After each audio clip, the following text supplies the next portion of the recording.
Bonjour à vous et merci à l'équipe organisatrice des webinaires de nous permettre de présenter les résultats de la mission nationale SPIADI et, concernant les nouveau-nés. Et donc, au nom de l'ensemble de l'équipe, la présentation que je vais vous faire ici comporte deux volets. D'une part, les résultats nationaux et ensuite la présentation de l'étude que nous allons mener ensemble en 2024 dans le cadre de l'investigation de l'augmentation de l'incidence des bactériémies nosocomiales pour les services de réanimation et de médecine néonatale.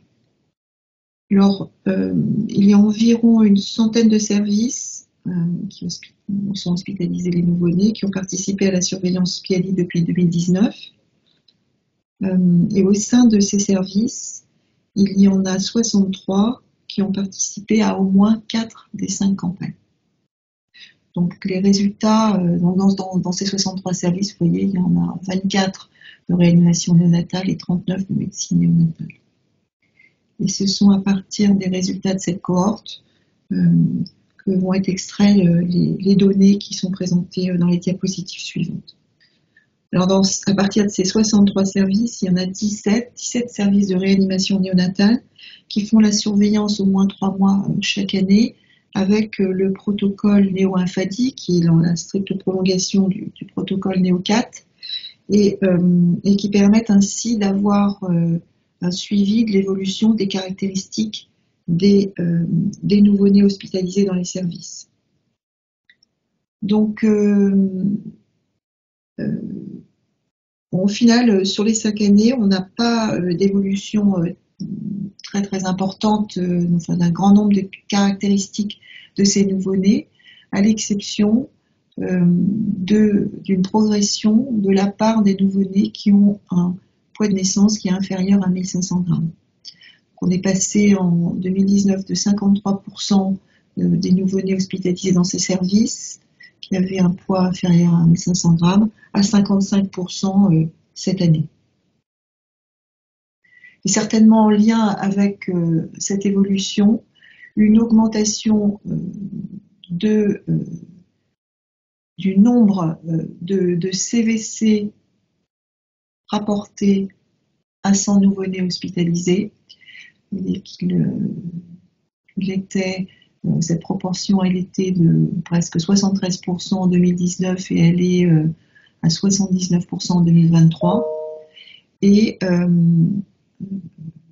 de l'utilisation plus importante des lipides pour ces CVC ainsi que pour les CVO. Vous voyez, avec une tendance, ça ce sont les courbes en pointillés, bleu pour les CVO et verte pour les lipides. Donc plus de cathétérisme, plus d'exposition et utilisation plus importante de ces cathéters pour la perfusion des lipides.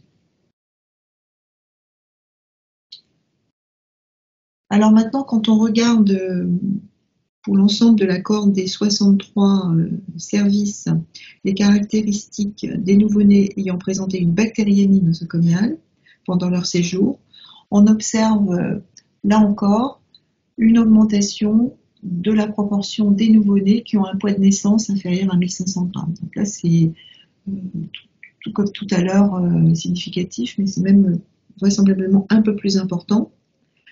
Ces nouveau-nés représentaient quasiment 64% des nouveau-nés hospitalisés dans ces services en 2019, pour ce qui concerne les nouveau-nés infectés. Et aujourd'hui, en 2023, ils ont représenté 81% des nouveau-nés infectés. Alors les micro-organismes qui sont associés à ces bactériémies, vous voyez, ça en fait un peu plus de 600 pour les 5 campagnes. Eh bien, vous voyez, aux 3/4, ce sont des staphylocoques, avec en première position le Staph epidermidis et en deuxième position le Staph hémolyticus.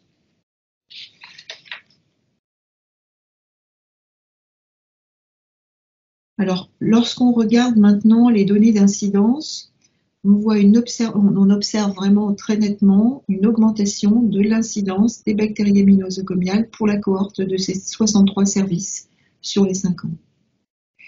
Et cette augmentation, donc vous voyez, on est passé de 2,18 bactériémies associées aux soins en 2019 à 3,75, en passant par des chiffres un peu plus élevés en 2021 et 2022, rapportés à 1000 journées d'hospitalisation. Mais ce qui est marquant, c'est que cette augmentation, elle est quasiment essentiellement due à une augmentation de l'incidence des bactériémies associées aux soins dans la population des nouveau-nés les plus fragiles, c'est-à-dire ceux qui ont un poids de naissance inférieur à 750 grammes et un âge gestationnel inférieur à 28 semaines. Et c'est les courbes vertes et rouges.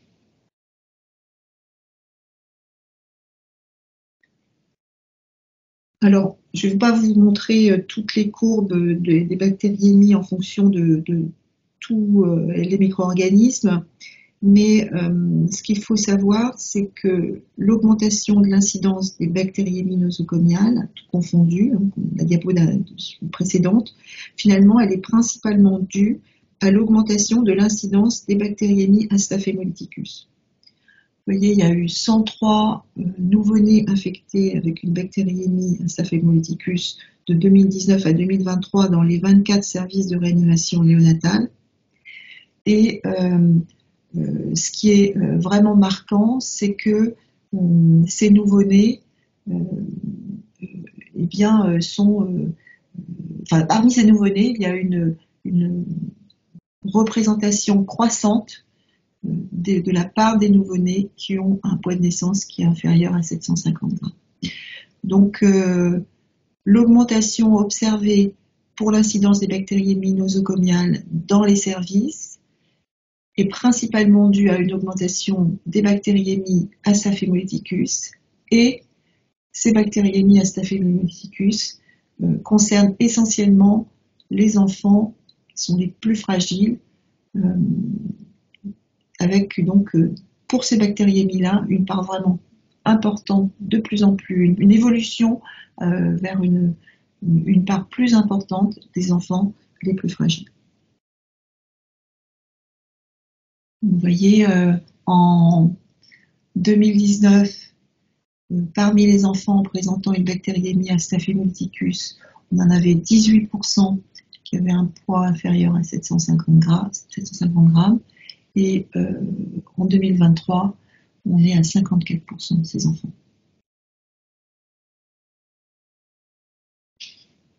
Alors, quand on regarde l'origine suspectée, en tout cas l'origine telle que vous l'avez documentée, de ces bactériémies néonatales à Staphylococcus, eh bien, finalement, dans 3 cas sur 4, ces bactériémies sont liées à un cathéter.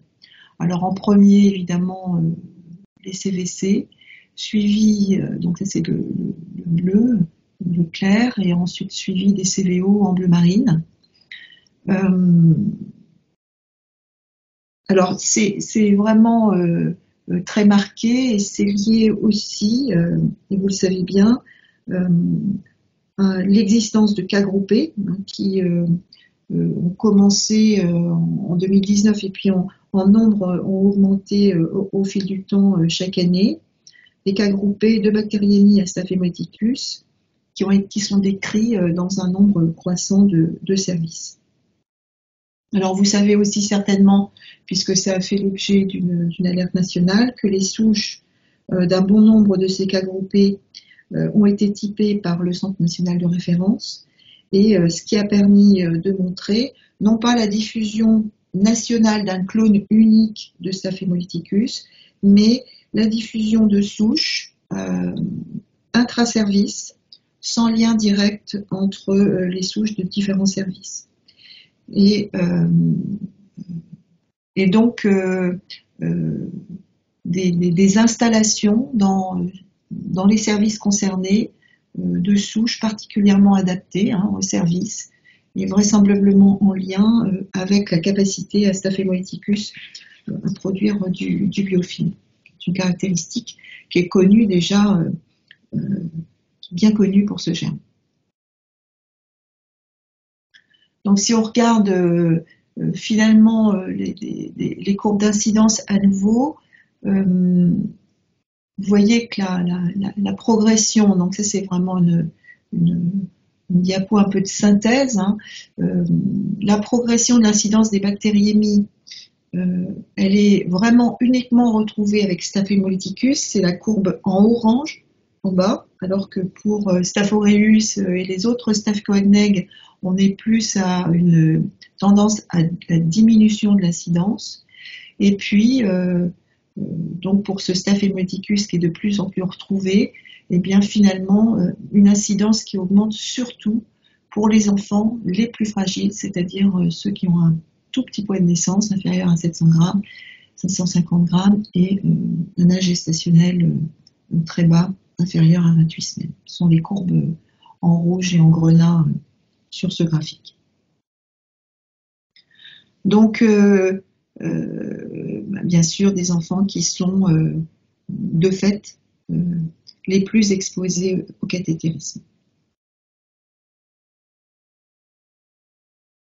Donc ces résultats ainsi que vos signalements ont été à l'origine d'une alerte, j'en ai parlé tout à l'heure, mais au jour d'aujourd'hui, on peut dire que les services, même si ce ne sont pas forcément les mêmes en 2023 qu'en 2022 et en 2021, sont toujours confrontés à ces cas groupés, et le mécanisme de survenue accrue de ces bactériémies à Staphylococcus n'est pas encore élucidé. Donc au total, on a une progression de l'incidence des bactériémies nosocomiales chez ces grands prématurés, avec prédominance des infections liées à cathéter et à Staphylococcus. Ce staph qui est connu pour avoir une capacité à faire du biofilm. Les enfants sont perfusés avec des lignes et des montages très complexes, de plus en plus complexes. Ça a vraiment été bien marqué, bien montré dans une publication récente de Plaidy que vous pouvez trouver facilement. Sur ces lignes complexes, bien sûr, les manipulations de lignes sont de plus en plus fréquentes. Alors on sait qu'une des voies de contamination des cathéters, c'est la voie endoluminale, c'est-à-dire une contamination qui s'installe dans les lignes à partir des manipulations, et en particulier des manipulations proximales, et que un des moyens de diminuer la contamination cathéter, la contamination des cathéters par cette voie endoluminale, c'est de changer les lignes très régulièrement. Donc pour ça, il y a des recommandations, et en particulier avec une nécessité de changer la ligne principale au moins tous les 7 jours. Donc au vu de tout ça, on a eu envie de monter une étude cette année qui a pour objectif de faire le point sur le rythme de changement de ligne, de regarder dans les lignes au moment des changements de ligne principale ou des retraits de cathéter, d'aller voir dans les lignes s'il y a du biofilm, et s'il y en a, de regarder s'il y a un lien entre la quantité de biofilm ou la nature du biofilm et l'utilisation des lignes, c'est-à-dire la durée d'utilisation et les produits qui ont été perfusés. Alors les recommandations, vous les connaissez tous, elles sont mentionnées ici. C'est vrai qu'aujourd'hui, avec l'apparition de certains systèmes très complexes et pour lesquels le changement de ligne à 7 jours n'est pas systématiquement recommandé, on a finalement vraisemblablement l'existence de services pour lesquels, pour les enfants justement qui vont avoir des durées de cathétérisme longues, peut-être l'utilisation des lignes au-delà des 7 jours qui sont recommandés par l'ASF2H. Donc ça justifie d'essayer d'aller faire le point sur cette problématique particulièrement. Et c'est ce qu'on va faire donc avec vous en 2024. En tout cas, c'est ce que l'on vous propose avec une étude qui va avoir lieu de mars à juin, qui s'appelle Chrono-Bioline. Chrono pour la durée d'utilisation, bio pour le biofilm et line pour la ligne de perfusion principale. Donc l'idée, ça va être pour tous les services de néonatologie d'aller voir, quel que soit le cathéter, ce qu'il y a dans la ligne à l'intérieur, hein, au moment de son changement ou du retrait du cathéter. Et de rapporter donc les micro-organismes que l'on va trouver à l'utilisation de cette ligne. Bon, alors on ne va pas rentrer ici dans les détails de l'étude. Hein. Vous pourrez aller voir le protocole. Alors d'abord sur le site, hein, il sera bientôt diffusé. Et puis il y aura une présentation avec des vidéos dans le cadre des Actus Piatti. Ce qui est important, c'est qu'on va donc porter notre questionnement sur la ligne principale, hein, c'est-à-dire celle qui est juste après la première connexion après le cathéter, c'est-à-dire la connexion proximale. Donc elle va être récupérée, hein, cette ligne va être récupérée, envoyée à la SCIADI, et donc il y a plusieurs phases. Hein, évidemment, il faut que les gens se préparent, signent leur engagement, et puis ensuite nous envoie les lignes. Et là, Sandra est accompagnée d'une étudiante qui va être là pendant plusieurs mois de licence pro, va essayer de détecter à l'intérieur de cette portion de ligne principale les micro-organismes qui s'y seront peut-être installés au cours de l'utilisation.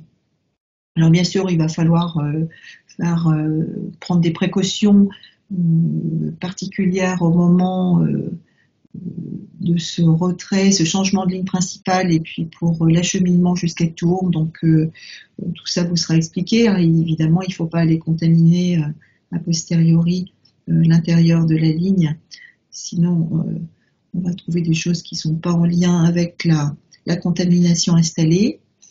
Et puis, donc les morceaux de ligne, une fois qu'elles vont être arrivées ici à Tours, elles vont être traitées alors avec une technique avec un protocole qui est basé sur ce que l'on sait faire avec les endoscopes. Vous savez, on essaye aussi, dans le contrôle des endoscopes, de détecter la présence de biofilms.